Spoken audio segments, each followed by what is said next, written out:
It's the Nittany No Huddle podcast, filmed at the Nittany No Huddle studios. I'm your host, Jordo, here with Zach and Coach Devin. In today's episode, we're going to be covering the 2022 season preview for Penn State football. This is going to include coaching changes, new players, key players, as well as our full 2022 game predictions by win-loss record. It's going to be a great episode. Let's get at it.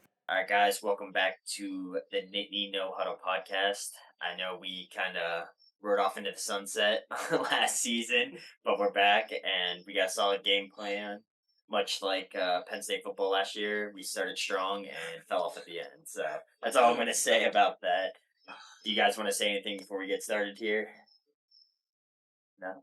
Crickets? No. All right. Ready to go. We're ready. All right, so let's get into it. So looking ahead, I didn't know if there were any key players that you guys wanted to talk about that stuck out to you, either on offense or defense, for this upcoming season. So I'll turn it over to Devin first. Sure, I'll hit some offensive guys. Obviously, I'm super excited to see how Parker Washington does this year, going from being the number 2 guy to being the number 1 guy. You see a lot of times whenever that happens that the number 1 guy, or the 2 guy who becomes the number 1 really falls back a little bit and isn't quite ready to be that number 1 guy, face the best defender every night. So I'm really hoping he has as good a season as I think he will. And then obviously I'm really, really high on Nick Singleton. He's from pretty local around here, only about an hour and a half away, Governor Mifflin. So I think early in the season he will end up taking over the starting spot from Kevon Lee. So I'm really excited for those 2 players in particular. Yeah, and with Singleton, he had a very good high school season. I don't follow high school football as much as you two, so maybe I'll turn it over to Zach if he has anything to say about Governor Mifflin and Nick Singletary. So I think one of the things I want to talk about a little bit, I guess, at some point is the struggles running the ball last year, which were obvious, and anybody that watched saw that. You didn't have to be a football extraordinaire. And as I went back, as I usually do this time of year, and go back and watch the games from last year, just sort of getting ready for the new season, I think there's something to be said for all of the struggles getting pointed, or the struggles raised about the offensive line, which I definitely don't think we have a murderer's row of offensive line, or at least didn't last year.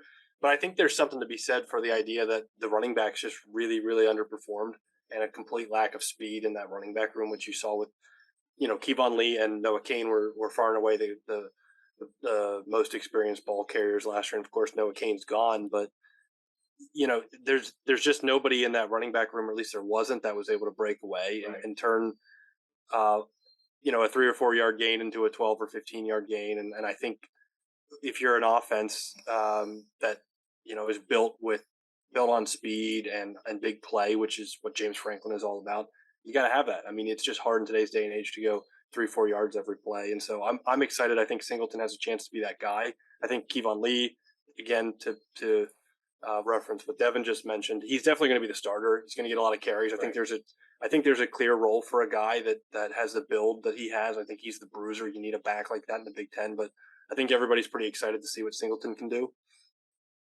Yeah, I would like to go back and watch all of last year's game, but much like when we lost the Pit in 2016, I buried the tape, so not gonna hit on that too much more. But I do agree. I think the running back room. Clifford's ribs after the Iowa game weren't the only thing that was broken, is what you're saying? Yeah, we were all very broken, as you can see with our posting. So, yeah, but with the running backs last year, we just never felt like we had any momentum or even confidence running the ball, and it felt like once we were getting stuffed, like we just kind of abandoned it and was just like, we got to do something different. So I'm hoping having our OC back for a second year is going to be big, considering nobody on the team has had an OC that's been there 2 consecutive years.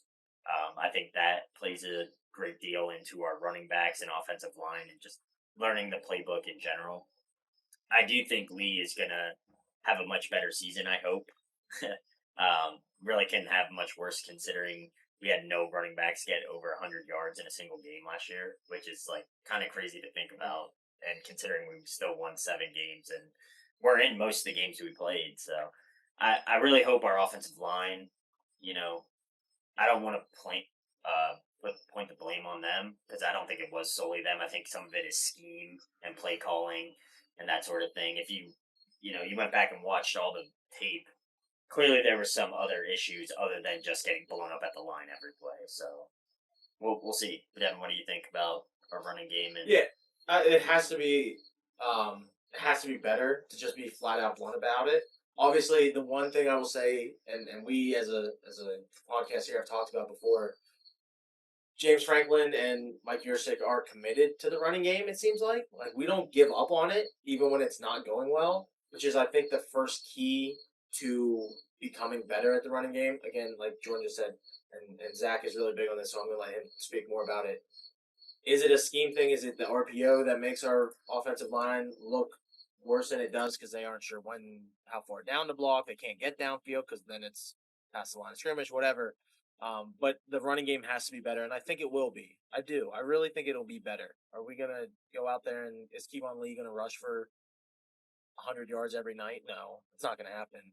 But I think I forget the exact number. Maybe, Zach, you might know this, but we only rushed for over 140 yards twice last year, I think, is the stat that I saw. 140 yards in a college football game should not be very hard for a good football team. Well, I mean, we weren't really that good last year, I guess. So that kind of sums that up. But, Zach, maybe you want to talk about, I know that's a big deal to you, the offensive line.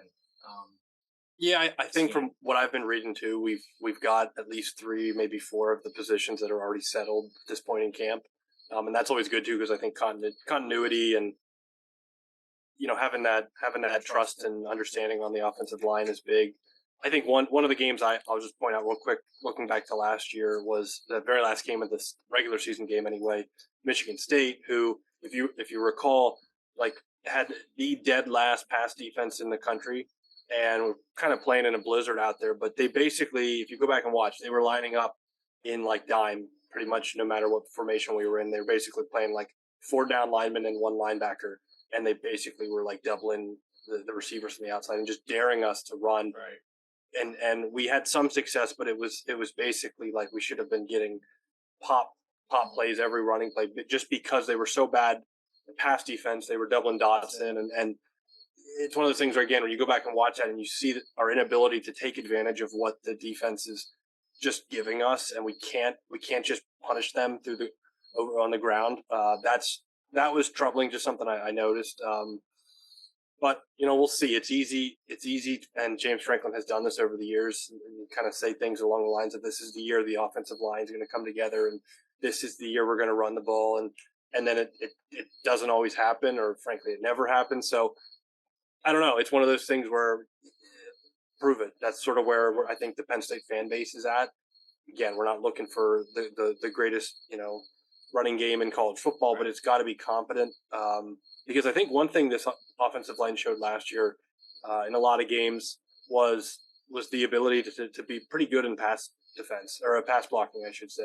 There's a lot of games where now against some of the better teams like Michigan, for instance, Clifford was pressured from the second we snapped the ball. They had 2 defensive ends that went in the first round that just beat up our offensive tackles. But I think there was a foundation of pass blocking that we saw last year. Auburn was a good example where Clifford was given time, and we had a pretty good day through the air. So yeah, we'll see. I mean, balance is the key. You got to have balance. You got to be able to do both. Yeah, I will say I think for this season, a lot of our success is going to kind of hang on, our quarterback play, as most teams do.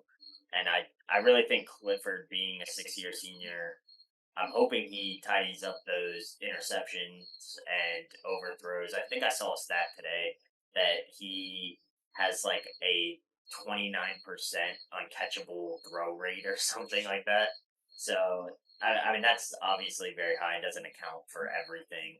But, I think if he can just tighten up his accuracy a little bit and not make some of those big mistakes, I think we could see some good quarterback play out of him, especially if we're able to actually establish a running game and not have, people in our backfield all the time. So that's all I'll say about key players, that are coming back, at least on the offensive side. I don't know if there's anybody specifically on the defensive side you guys want to talk about. I know Joey Porter Jr. coming back is going to be massive for us.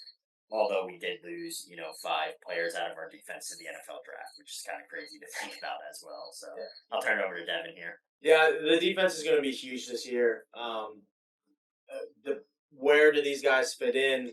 What player steps up as the next guy at linebacker university? I mean, obviously, we are looking for somebody as a fan base and as a staff, looking for somebody to be a true linebacker that can step in there and do the job. I saw a stat. I jotted it down here that I didn't really realize from last year's game. So I know I'm not really talking about specific players, but as a defense last year, when Penn State gave up less than 20 points, we were 7-1. Less than 20 points. So all we had to do was give up somewhere between 20 and 24, and we lost all the time. Because our defense only gave up 24 points twice, Ohio State and Michigan State. As a college football team, you should be able to score 24 points in the Big Ten. So our defense last year, and we talked a lot in those 5 or 6 podcasts we did, was great at bending and not breaking. We gave up a ton of yards, but always found a way to get a stop when we needed to. It's why we were in the Ohio State game, even though we really weren't. And it's why we were there in those close games at the end of the year, why we beat Auburn, because you can give up yards, can't give up points. So I think that's really interesting, and hopefully some of these defensive linemen can do a good job as well. I forget the exact number, but we had like 29 sacks last year as a team. So that's got is it. That good? No, I really don't know. Barely 2 a game. Yeah, You should be getting 3 or 4, and that takes into account some of those cupcake teams we played as correct. Well, So got to see how Mustafa comes back, how he does, how this Izzard kid. I probably said his name wrong, but I don't know how else to say it. It's Izzard. We'll wait till the first game. Looks gets like called. Izzard to me. But I think he has pretty good size as a redshirt sophomore playing the tackle in there with Mustafa. We'll see how these guys do. But like I said, I think the linebackers is the biggest question for me. Zach? Yeah, I think linebacker. I think linebacker is definitely the biggest question. I think. Well, first I want to say your comments about the defense were spot on. I think it's easy to forget in light of how the season turned out, but Penn State had a vintage defense last year. Just a really, really good, solid defense. Bend but not break is a good description because you could get yards. You could get yards on Penn State. And I forget the specifics, but we had the red zone defense specifically was like as good as it got in the country, where a lot of teams got in the red zone. A lot of teams were forced to kick field goals. The Wisconsin and Auburn games were great examples of that. Also, a lot of turnovers in the red zone. A lot of some timely. The Wisconsin game is another great example of that. Where, 2 red zone turnovers. And to segue to one thing I want to get into, Jaquan Brisker was everywhere, and a lot of those red zone turnovers that you referenced. One thing that worries me a little bit with the defense, 2 things I should say. First, obviously, Brent Pry is gone. He's now the head coach of Virginia Tech. So we've got Manny Diaz. Last year, which was really cool. Throw that picture on the podcast. I had you muted. Oh, I said who I met last year. He came to a game at West Perry to scout a player from Shippensburg, Anthony Smith, who is now at Minnesota. So I made the joke that we're going to throw that picture on the podcast, and I made a up motion. We'll have to see if Anthony Smith makes the trip to Penn State this fall for the Whiteout game, actually, which is a little odd with Minnesota. But yeah, Brent Pry's moving on. He's now the head coach at Virginia Tech. Franklin brought in Manny Diaz, the former head coach at Miami, to be the defensive coordinator. I think that was a pretty good hire. One thing I'm reading with him is he likes bringing pressure.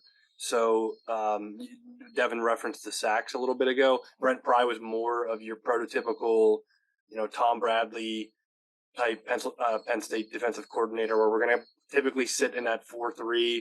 We're gonna bring 4-man pressure, and we're gonna try to play defense behind it. Diaz apparently likes to bring the heat. I've read too. He's probably going to want to favor the nickel package, the 4-2-5, which I think is probably good because the strength of this defense, in my opinion, is going to be the secondary. You've got, I think, between cornerback and safety, you've got 7 or 8 guys that have all seen the field in some capacity, versus a linebacking core where you're going to have Curtis Jacobs back, probably going to be the guy that leads the team in tackles. But you lost Ellis Brooks from last year, and you lost Brandon Smith as well, the guy that we kind of ragged on from time to time, but two really athletic, rangy linebackers that are now playing in the NFL. It's not, I don't care who you are, it's not always easy to replace them. So I think the more the Penn State can rely on the defensive backfield and try to play nickel when possible and rely on that depth at the corner and safety position, the better. But yeah, it might be a different looking style of defense, a little bit more aggressive, maybe more blitzing. So I'm eager to see what a Manning Diaz defense looks like. Yeah, and that's a great transition right into our next talking point, which was our coaching staff. Before we transition there, I do have two other players that I really just want to shout out. Number one, this Mitchell Tinsley from Western Kentucky. I was going to bring that up. Okay, I'm really interested to see how he fits in the Big Ten, coming from Western Kentucky, where his numbers are absurd, but they're that Texas Tech style of just running air raid. I'm really interested to see how he fits in as the number 2 or 3 receiver at Penn State. If we just get a receiver who doesn't drop the ball, I'll be happy. It's a great to be honest. Yeah. I mean, that's one thing. You talk about how good Dotson was last year. He caught everything. Yes. Everything. I don't know if he had a drop all season, to be honest. Yeah, I don't remember. If he did, he had maybe 1 or 2. Yeah, less than but 5. That's something that over the past couple years, especially under the James Franklin coaching tree, we have struggled with receivers who catch the ball. Yeah, and then the other player that I wanted to mention was Jake Pinniger. Back as the kicker this year. Lost his job to Jordan Stout last year because he was just mediocre the year before that, whereas the 2 years before that he was really, really solid. So can he kind of find his footing, pun intended almost, because he's a kicker? Can he find his footing so that he can help us win those close games that we're going to? And that's NFL kicker Jordan Stout. NFL kicker Jordan Stout. I think it's big too. Last year, Stout, as great as he was at punting, had I don't remember the specifics, but I know he missed a number of extra points, a lot of short range field goals, missed a short one at Wisconsin, and so I think it's a lot. I mean, on one hand, it doesn't seem like a lot, but at that level, to ask one guy to handle the punting, place kicking, all of that, and kickoffs, people forget how important a piece he was to just on kickoffs. I think he kicked every single kickoff out the back of the end zone, and you basically don't have to worry about like kick return coverage. Right. And that's big. And you know, that's a lot of kicking, especially with how piss poor our offense was last year and all the 3 and outs that we took so fast. Where I mean, he was on the field very quickly, almost as much as our defense was. So I mean, he's having 7, 8, maybe 9 punts a game, but he's kicking over 60 yards. Like that's a lot of wear and tear on your leg, especially when you got 250-pound linemen crashing in on you. So just something interesting to think about. That could have led to our thing. But we're gonna take a quick pause here, take a commercial break. We'll be right back. So we're back from commercial. We're just gonna touch on the coaching staff for a little bit here, and then we're gonna move on to our season win-loss predictions and expectations. So we'll turn it over to Devin. You can start us off with the coaching staff. We can just go around the horn here a little bit. Yeah, James Franklin back for year number 9. 9? Ugh. 1, 2, 3, 4. Yep, year number 9. I mean, it is what it is with James Franklin. Did he deserve the contract? That is highly debatable, but we'll see. I think James Franklin is a great coach to get us 7 to 9 wins. That's all I have to say about James Franklin. Zach, if you want to hit James Franklin, or am I gonna hit all the coaches? I'll just hit Franklin real quick. Just, I try not to be a Franklin hater all the time. It's just it's too easy. He just does some things that just, I mean, I have like Franklin degenerate syndrome. Like I just get so triggered sometimes by some of his play calls, and I know I'm not a coach, so I can't, necessarily say everything. I'm the Monday, morning quarterback, but just some of those things just really trigger me. And, I just don't see why we extended him for 10 years after back-to-back seasons where we went a total of 500. Like, that just seems like bad business. So that's all I'll say about Franklin. I've met Franklin before. Not a bad guy, but, I mean, who else we're going to get, really? Yeah. So. But we are 11 and 11 in our last 22 games, so. Yeah, 2016 is starting to look further and further in the rearview mirror. I think that the Big Ten title bought him a lot of goodwill for a while. Jordan referenced the last 2 years being we're basically a 500 ball club over a 2-year stretch, which it's kind of spoiled to complain about that when that's life for a lot of college football programs. But I think he's sort of a victim of his own circumstances in that he's recruiting at a high level. And in today's day and age in college football, you just can't afford to be 500 when your roster is chock full of 4 and 5 star recruits. It's just you're writing your own demise if you're not capital. Yeah, you're not if you're not capitalizing on those recruits, you're I don't know, you're putting yourself in a world of pain. I think just to go on talking about coaches as Devin started, I think as far as the offense goes, I think it's sort of put up or shut up time for everybody. You've got Franklin now has his guy, the guy he wanted to go out, the offensive coordinator, go out and get Mike Yursich year 2. So everybody's got two off seasons under our belt. We're removed from COVID. You've got a 6-year quarterback. Same thing year 2 for Clifford. So from an offensive standpoint, there's really no excuses, and it's time. It's kind of time to put up or shut up from an offensive standpoint. So I'm going to be interested to see how things shake out in that regard. Because again, if Yursich was a really hot commodity, he coached with Mike Gundy, he coached at Ohio State. So if things go south and that doesn't work out, if you're James Franklin, where do you point the finger? Where do you point the blame offensively at that point? I think it starts to kind of come back on you. I mean, he's also like year 1 of 10 in his new contract, so not really going to be on the hot seat, I feel like. It's true. That's definitely true. So it's basically kind of like starting over a little bit. So he'll definitely have some time, but there's really no excuse for having a bad offense this year. I mean, you've been here for 9 years. You can get the guys in you want for your systems. Like you said, time to make it work. So I'm excited. Hopefully our offense, starts to come together. It'd be really nice to have one of those years where we have a solid offense and defense together, because we've never had both under the James Franklin era. It's either been one or the other. Yeah. So, you look at those years, 2016, 2017 especially. I mean, that offense was awesome. If we could have had last year's defense, like, you're looking at a very good team. I mean, we honestly probably should have been playing in the college football playoff in 2017 if we didn't lose 2 games by, a total of 3 total points. So, but that's enough reminiscing on 2016, 2017. I feel like we always talk about that, but good times. But it was, you look, those guys are still playing in the NFL at a high level. So it's just interesting. And shout out to Trace McSwirly. He's leading the preseason in football, or in passing yards. In football in total. No, in passing yards. So that's just something, and nobody really thought he was going to pan out in the NFL. So he'll back up Kyler Murray and then probably take the starting job when he decides to sit on the bench later in the season. So, but getting a little off track, we'll come back. You have anything else for the coaching staff? No, I'm a huge Mike Yursich supporter. I think that he's going to be gone soon. That's all I'm going to say about it. I don't think he's going to be at Penn State, as long as we all hope he's going to be at Penn State.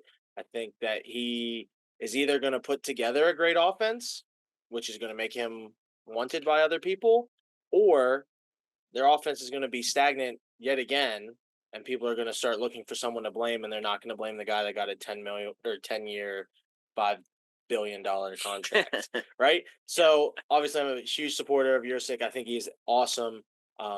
He used to coach at Ship University, which is literally 10 minutes from where we're recording tonight. It's half a block from my apartment, so that's cool that he's now coaching at Penn State. But I'm really excited to see what he does on offense, and we can transition over to defense there, where Manny Diaz comes in from the U. I know we kind of alluded to that earlier, but he comes in from the U. Two stints there, I believe. Is that correct? I think he was initially the defensive coordinator, and then he got hired as the head coach at Temple. Lasted for like a month, and left and went back to Miami. A month. So I guess I don't even know. I think it was like 40 days or something like that. Seriously? So yeah, I don't remember the whole situation, but I remember it was weird. But I think it'll be interesting to see how his concepts, how his schemes. Obviously, he has some linebacker experience. That's mainly what he did in his route up to becoming a defensive coordinator, was coaching linebackers, which is, I mean, Penn State is LBU, so hopefully he can keep that going. And then with Anthony Poindexter as his co-defensive coordinator, we had him last year. Not really much to say, but other than him being the co-defensive coordinator, couldn't pick him out of a lineup, if I'm being completely honest. Yeah. I mean, what all great organizations have two leaders, you know. I think that's a quote from The Office. Where would Catholicism be without two popes? Yeah, without the popes. Yeah. You know. So, I mean, I don't hate it. It's just a strange thing. I mean, I'm sure it's more popular than we think. Probably, yeah. But I mean, it'll probably be helpful for game one, which we'll get into later. Yeah, because he was at Purdue for about 5 years. So yeah, there we go. Pretty recently. So I got nothing else with coaches unless you have anything to add, Zach. All right. So one of you guys want to pull up the schedule and we'll just go through and do, you know, we'll go turn by turn and go through each game. So I have it up. Obviously, opening weekend is going to be at Purdue. We've kind of alluded to that, and we're going to go in much more depth, but we'll just give, you know, basically what we think, win or loss. I really think we go on the road and beat Purdue. Just don't see a lot matchup wise that I think Purdue is going to be able to exploit. I know it's a road game, but like I said, we'll go in more depth. But I'm gonna say I'm gonna get a win at Purdue. I will also say win. I think it'll be closer than I want it to be, but I'll say win. I'm also gonna go with the Penn State win. I think Purdue. It's interesting. Purdue's built in a way that doesn't attack, I think, the weaknesses that Penn State's likely to have from a defensive standpoint. Again, I referenced earlier what I expect to be a pretty strong secondary from Penn State. Purdue is a pass-happy team. They've got a veteran quarterback back. They threw the ball a lot last year. Not really much of a road grading run-first offense, which I think is the type of team that's probably going to give Penn State the most trouble. So I think it is going to be a huge game. One thing, we may talk about this when we get into the Purdue preview a bit more. Purdue look at Purdue's preview a bit more. But if you look season, at Purdue's schedule, this is a huge game for the whole season. This is a huge game because if they can start the season with the scalp of Penn State, all of a sudden you start looking at the schedule through Purdue fan, and you can get a little aggressive. But you got to play the first one. So, but yeah, I think Penn State's able to survive that interesting Thursday night game that we often don't see, but got stuck with this year. Yeah. I'll just touch on one thing with Purdue real quick. I know people say it's like a harder place to play, but under Jeff Brom, they're only 15-15 at home, and they're 6-6 as underdogs. So, okay, take that as you will. Stats. That's the Good betting stats. side of it. So the 6-6 as underdogs part of that's actually pretty good. Yeah. I mean, you're that's 500 money. If you're Purdue, I mean, and Purdue actually is. I was joking with the guys earlier. I think when we started the season unranked, that was great for us because Purdue has and if you just look back to last year, Purdue has a habit of they killed Iowa in Iowa City when Iowa was the week after, I think, or maybe 2 weeks after the Penn State game, and then they beat Michigan State when they were maybe top 6 or 8 as well, and then they lost a couple games that you wouldn't expect. It's just sort of a classic Purdue pull off a major upset, but then lose to somebody that they shouldn't. Yep. Yeah, that's all I got for Purdue. Yep. So we'll talk in depth on that later. But game 2 is Ohio at home. University of Ohio. Just Ohio. So I'm gonna save us time here. We're all gonna say win, right? Dub. Okay, moving on. Saving time. All right, game 3 at Auburn, at Jordan-Hare Stadium. You want to go first, Jordan? Gut reaction. I think we go down there and get a win. Okay. And I know SEC is going to talk how hard it is to play in the SEC, but I really don't think Auburn is going to. Their home field advantage, I think, is not as good as the whiteout was for us last year. So, stadium aside, I just gut feeling. I think we go down there and win. I think it'll be a very close game, but I think we come out of there with a win. I think it has a lot to do with that Ohio game. Can we rest everybody the entire second half, or are we in a in closer than expected fight. When have we ever with a rested MAC team. anybody with them? So I'm exactly. So because of that, and I think that we're going to end up having to play Sean Clifford till 3 minutes to go in the game against Ohio. I'm going to say we go to Auburn and lose. Even Close? though yes, because I don't think Auburn is that good. I don't think Honestly. so. They have that running back still, right? Yeah. Yeah. The younger one from last year. Yeah, Tank Bixby, right? Is he back? I don't Yeah, know. I I think he is back. Yeah. But I think we will lose, and I think it will be close. A win would not surprise me, but I'm going to go lose for that. I will just say one thing before that goes on. Do you remember when they were saying their quarterback was going to win the Heisman? I forget his name. Bo Nickel. Bo Nix. Bo Bo Nix, yeah. Nix, yeah. So he ended up transferring to Oregon. And I'm not exactly sure who their starting quarterback's going to be at this point, but yeah. So I'm this is a tough one. I as of right now, I'm saying this game's going to be a loss. I don't think Auburn's going to be all that great. I think the concern is maybe Penn State's not going to be all that great either. Yeah. And just again, my lack of confidence in our ability to run the ball and my concern that they will be able to run the ball against one thing we didn't really talk about with the defense is PJ Musk for being back. That's huge, but I'm concerned. I think we might be susceptible to the run again with the linebackers, losing a couple linebackers and being breaking in a couple new linebackers. I think an early season game on the road. Again, it's a James Franklin Penn State team on the road. So I have concerns. They're going to be amped up for this one, even though, again, it's not going to be a vintage Auburn team. But if got in my head right now, I think I would say that one's going to be a loss. Okay. Week 4, Central Michigan. I'm going to say just a win off the bat. Win. Yeah. Win. Okay, moving on. Week 5, Northwestern. At home. Northwestern. I'm going to say James Franklin gets his first win against Northwestern in Beaver Stadium. I'm going to say win too. I'm going to say I don't think win. it's going to be that close either. Yeah.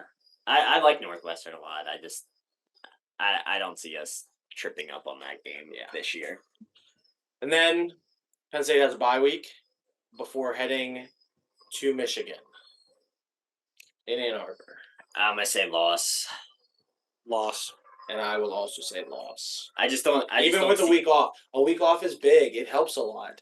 It does, but how good have we been out of bye weeks? And how good are we going to be at Michigan? Not good, probably. Yeah. I think we can talk Big Ten predictions down the road, but I can see Michigan fighting for the Big Ten again this year. So I just don't see us. I see us being the third fiddle again, as usual in the Big Ten or East. 4. So yeah, or 4. Depends how good Sparty is, or Minnesota. Which, speaking of Minnesota, then after Michigan is Minnesota for the whiteout game. Win. I've got win. I'm going it's a loss. Whiteout game. You're going loss. Yeah. Interesting. I think we come out of Michigan with some injuries, and by then we're going to be wearing down in the season. Just a gut feeling. I've been to a Minnesota game at home before, and it should have been a loss. Yeah. But then after Minnesota, Ohio State at home. That's going to be a loss. Big noon kickoff, probably. Yeah. I'm going to say loss. Is that game on Peacock, or? That'll be a big noon kickoff for sure on Fox, no doubt. So I'm going to say, no, I'm just kidding. That's a loss. I do expect, though, as has been the case through the entirety of Franklin's tenure, that it'll be a nail biter, and we'll probably lose in the fourth quarter. I think nobody historically in the Franklin era anyway has played Ohio State the way that Penn State has. Obviously, Michigan beat them last year, but even Devin referenced the game in Columbus last year. Penn State, I believe, was either tied or within 3 points in the third quarter. Yeah. It was a ball game. The backbreaking play on that one, of course, was the strip sack of Clifford. Absolutely. I think late in the second half, where we were actually leading most of the entire first half. So all that to say, I think we can definitely hang with them and keep it close. But they're just, especially from a pass offense standpoint, they're going to be unreal this year. Yeah, and this is another cold hot take, but this isn't Urban Meyer's Ohio State teams. So take that for what you will. I think we're going to start seeing a slight decline in Ohio State. Not that they're going to be losing a lot of games, but they're definitely more vulnerable. They're not that unbeatable juggernaut that they were for Do they beat Notre Dame week 1? I don't know. To be honest, I haven't looked at Notre Dame's Notre Dame roster, sucks. so it's Notre It's Dame. Notre Dame. Notre Dame loses in September Yeah. routinely, so They're going to be breaking in a new quarterback as well. So Yeah, they suck.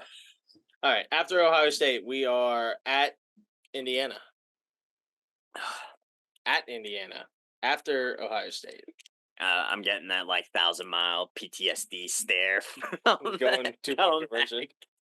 going back to Indiana. I'm gonna have to look at who's officiating that game first, and then maybe I think we beat Indiana. I know they always play us somewhat close, and going to that's Bloomington, right? Yep. Yes. Yeah, it's never an easy trip for us, and for some reason we always play at noon in Indiana, and somehow we're always losing at halftime. I feel like so. I'll give us the win, but I think it will be a lot closer than I want. That one's going to be a W. To quote Ace Ventura, Penn State's going to exercise the demons. I think Penn State wins very close. I don't really know anything about Yeah, I really don't feel great about Indiana, but oh man, we gotta win that game. We gotta find a way. So then Maryland, the little brothers to the south. Yeah, dub. Not worried about it. I got win. I think it's a win. I I think Have we lost to Maryland in the last 5 years? No. We lost 2020. that 1 year, yeah. Yeah, 2020. COVID. COVID year, year doesn't count. Just ask Sean Clifford if it counts or not. Yeah, 6 years of eligibility. Yeah, it doesn't count. Then at Rutgers, win. Win. Rutgers. It's And- Rutgers. The last game of the year, as usual, and how I think it should always be. The Land Grant Trophy The Land Grant Trophy against Sparty. at home. Green and white at home this year. Probably be a noon kickoff. No, it'd probably be a Probably 3:30 with the the game. The game will be played, at noon. Yeah. I feel like these games are always 50-50. No matter how good either of us are, I feel like it's always close. I think we lose to Sparty, to be honest. I'm calling a win on this one. I think Sparty's going to be one of the more overrated teams this year. Is my expectation. I think they were last year. They were they had how many? If you go back and look, they had how many transfers? The entire team was basically transfers, and Mel Tucker did a really good job with them. But you saw when they played Ohio State, they got absolutely annihilated in Columbus, and frankly, Penn State should have beaten them. So, home game, senior day. I'm going to call a victory on that one. How many senior days is Sean Clifford going to have? That's All what of I them. want to know. Yeah, the rest of his life. He's had Because 3. he's going to be a senior he's had citizen 3. soon. So, I have win for Sparty as well. Again, it's just kind of like Indiana. I don't really feel comfortable saying it, but I'm going to give Penn State the benefit of the doubt. If you look down to the left, you're lying, Devin. Huh? I say if you look down to the left, you're lying. Am I? It just doesn't Is that seem my- like you really believe. Well, what I you're wrote saying. down win, so I'm just gonna go with it. It's in the book. It's in the book. So what's It's in Penn. our? So Zach and I both have us at 9-3. We actually have the same, losing to Auburn, Michigan, and Ohio State. Real original guys. And then Jordy has us at 8-4, losing to Michigan, Minnesota, Ohio State 3 in a row, and then Sparty to finish the year. I see nothing wrong with this. Yeah, I don't. Let's change your loss or your win at Indiana to a loss, so it's the exact same as this year. Start 5-0, finish 2-6. That's like our signature. Yeah. I don't really feel like Penn State is necessarily a 9-3 team. I know. I agree. I just look at the schedule, and I think that's the way it shakes out. There's, in my book, maybe 1, 2, 3, 4, 5 games where you could convince me Penn State may or would justifiably lose: Purdue, Auburn, Michigan, Ohio State, and Michigan State. Really, I think any of the other games on the schedule, and if Penn State loses any of those 7 games, there's a lot to explain. But we had the Illinois game last year, so we know they can happen. that game's gone too. Right. Buried the tape and the 1,200 overtimes or whatever dumbness it was. Can we just line up in the I form once this year? That's all I Put really want. Tyler Warren at fullback, please. just Yeah. once. He did run the Wildcat a I couple know. times Just last put him year. at fullback. All right. All right. Yeah, I'm pretty happy if we win 8 games, to be honest. Gotta earn that contract. You guys gotta be constantly improving. So if you come in year 1 of the contract at 8-4, you got 4 years to go undefeated. So that's the hope. That's all I got here. That's Penn State Signing football. out. That's Penn State football, exactly. Cut. Thanks again for watching the Nittany No Huddle podcast. Make sure to like and subscribe. Follow us on YouTube for more content, as well as on Spotify. Thanks again for watching, and